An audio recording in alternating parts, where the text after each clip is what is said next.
मेवाड़ के राणा रतन सिंह ने अपनी पत्नी रानी पद्मिनी का चेहरा दिल्ली के सुल्तान अलाउद्दीन खिलजी को पानी और कांच में दिखाया, लेकिन हिंदुस्तान का साइंस कहता है कांच का आविष्कार 1535 में हुआ और रानी ने जौहर 1303 में किया। तो 237 साल पहले अपने हिंदुस्तान में कांच और मिरर नहीं थे। और अलाउद्दीन खिलजी के साथ में पर्सनल राइटर आया था जिसका नाम था अमीर खुसरो, जिसने उस समय किताब लिखी थी तारीख अलाई।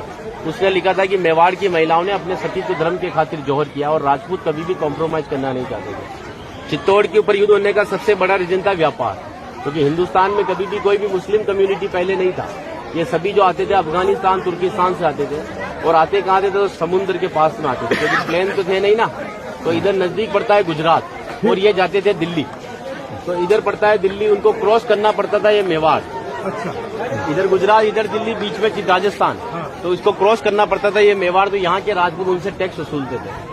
तो वो समय था 1299 का, जब अलाउद्दीन खिलजी पूरे हिंदुस्तान पर इस्लामी शासन चाहता था। गुजरात से जब दिल्ली की ओर रवाना हुआ तो यहाँ पर राणा रतन सिंह के पिता थे रावल समर सिंह। उन्होंने दिल्ली जाने से पहले उससे टैक्स लिया और टैक्स लेने के बाद में जब अलाउद्दीन दिल्ली पहुंचा तो मेवाड़ से नाराज कि मुझे दिल्ली में शासन करने के बाद में हर बार मुझे मेवाड़ को टैक्स देना पड़ेगा, इससे अच्छा है मैं मेवाड़ को जीत लूं। तो दिल्ली से वो 1.5 लाख सेना को लेकर मेवाड़ की तरफ बढ़ा, लेकिन चित्तौड़ से दिल्ली का डिस्टेंस 600 किलोमीटर है। तो उसने पहला स्टॉपेज 1301 में रणथंभौर के किले पर डाला, सवाई माधोपुर। वहां का राजा था हमीर देव चौहान, जिसको मित्र बनाया और उसी मित्र को रात को खाना खाते समय पीठ के पीछे छुरा घोंपकर मार दिया। उनकी पत्नी थी रंग देवी। हिंदू धर्म के अंदर रात में चिताएं नहीं जलती, तो वहां की महिलाओं ने पानी में कूदकर जल जौहर कर लिया, बच्चियों ने, सभी ने। लेकिन सुबह यह हुआ कि डेड बॉडियां तैर कर ऊपर आई तो आक्रांताओं ने डेड बॉडियों को निकालकर महिलाओं की बॉडी में बच्चों के साथ में रेप करके उनके बॉडी पार्ट्स को काटकर नग्न अवस्था में रणथंभौर के किले के बाहर लटका दिया, ताकि ये संदेश चित्तौड़ पहुंच जाए और चित्तौड़ की रानी पद्मिनी किले को छोड़कर दूर चली जाए। 1303 में जब अलाउद्दीन चित्तौड़ पहुंचा तो किले के ऊपर आने के लिए उसको 7 गेट क्रॉस करना था, तो इम्पॉसिबल था। तो उसने 1.5 लाख सेना को किले के चारों तरफ फैलाया। 8 महीने के बाद में किले के ऊपर खाने की कमी आई तो रानी पद्मिनी के चाचा भतीजा गोरा और बादल ने राणा रतन सिंह से कहा कि हमारा राशन खत्म हो रहा है और जब ये भूखे और कमजोर सेना से हम युद्ध करवाएंगे तो ये युद्ध नहीं कर पाएंगे। रतन सिंह को बातचीत के लिए 7 गेट के नीचे भेजा तो अलाउद्दीन खिलजी ने उनकी गर्दन पर तलवार रखकर झुकने के लिए कहा, लेकिन मेवाड़ का राजपूत सर कटाने के लिए मंजूर होता है लेकिन सर झुकाने के लिए कभी मंजूर नहीं हुआ। राणा रतन सिंह को धोखे से बंदी बनाया और रानी पद्मिनी को संदेश भेजा कि आप हमारे एजेंडा स्वीकार करो, हम दिल्ली चलेंगे। रानी पद्मिनी कहती है जो नरसंहार तुमने 2 साल पहले रणथंभौर के किले में किया तो यहाँ की महिलाओं के साथ में भी वही होगा।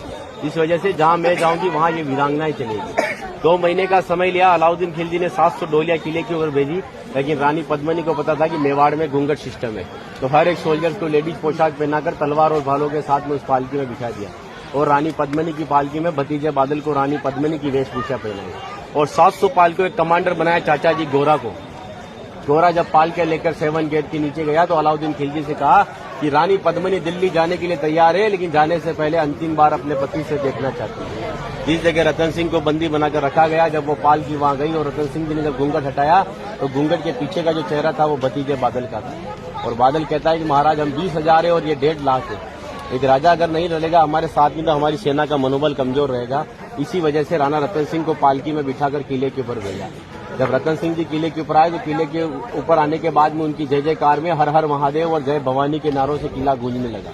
अकबर कहता है कि 8 महीने से तो किले से बच्चे की रोने की आवाज नहीं आई, लेकिन 700 पालकियां जब किले के नीचे आए तो किले से जय जयकार हुआ है, मतलब हमारे साथ में धोखा हुआ है।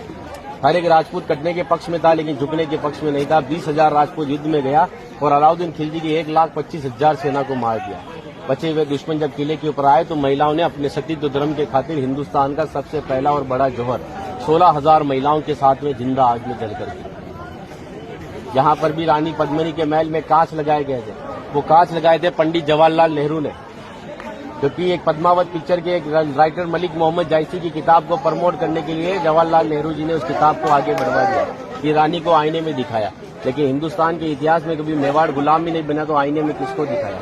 और एक राजपूत अगर अपनी पत्नी का चेहरा हजारों को दिखाता फिर कहते वो राजपूत कहलाने का हकदार भी नहीं। इसीलिए 2 घंटे अपन इस किले के ऊपर घूमे तो एक लाशों के ऊपर चल रहे होते, सब जगह लाश है। इसीलिए उन महिलाओं के सम्मान के लिए कहावत कहता हूँ कि गिरा जहाँ पर खून वहाँ पत्थर पत्थर जिंदा है और जिस्म नहीं है मगर नाम का अक्षर अक्षर जिंदा है, और जीवन की यह अमर कहानी अक्षर अक्षर गढ़ लेना, और शौर्य कभी सो जाए तो महाराणा प्रताप और शिवाजी को पढ़ लेना।